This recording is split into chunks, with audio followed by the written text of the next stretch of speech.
Hi. അങ്ങനെ ഒരു ദിവസം വൈകുന്നേരം ഇങ്ങനെ ഞങ്ങൾ വെറുതെ ഇരിക്കുകയായിരുന്നു കേട്ടോ. അപ്പോൾ മുകളിൽ പുള്ളി പറിക്കാനൊക്കെ കയറി.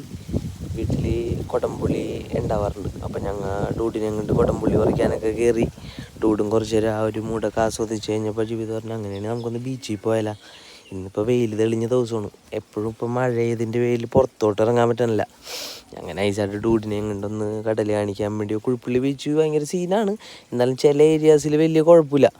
അപ്പോൾ ഡൂഡും നൈസായിട്ട് ബീച്ചൊക്കെ കണ്ട് വെള്ളത്തിലൊക്കെ ഇറക്കി ഡൂഡിനെ ഇറക്കി ഒരു എന്താ പറയുക, എല്ലാം നമ്മൾ അറ്റൻഡ് ചെയ്യിക്കണമല്ലോ. അപ്പം അങ്ങനെ ഡൂഡിനെയും കൊണ്ട് ബീച്ചിലൊക്കെ ഓടിയൊക്കെ കിടന്ന്. ഡൂഡാണെങ്കിൽ ഒരു ചെറിയ പേടിയുണ്ട്, വെള്ളം കണ്ടതിൻ്റെ ഒരു ചെറിയ പേടി ഉണ്ടായിരുന്നു. പിന്നെ ഇങ്ങോട്ട് വലുതായിട്ട് വേണം ഒന്ന് നീന്തലൊക്കെ പഠിപ്പിക്കാനായിട്ട്. എല്ലാവരും ചെയ്യണം കേട്ടോ. അവരവരുടെ മക്കളുണ്ടെങ്കിൽ എല്ലാവരും ഈ വെള്ളത്തിലൊക്കെ ഇറക്കി നീന്താൻ പഠിപ്പിക്കണം. വെള്ളമൊക്കെ ശരിക്കും നമ്മൾ പരിചിതമാക്കി കൊടുക്കണം പിള്ളേർക്കൊക്കെ.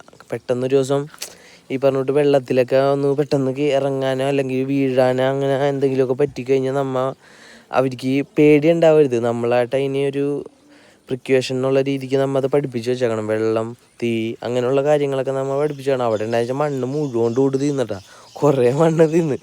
അങ്ങനെ കുറച്ച് നേരം കളിച്ച് ഹാപ്പി ആയിട്ട് കുറച്ച് നേരം പീസ്ഫുള്ളായിട്ടൊക്കെ ഇരുന്നിട്ടാണ് ഞങ്ങൾ അവിടെ നിന്ന് പോകുന്നത്.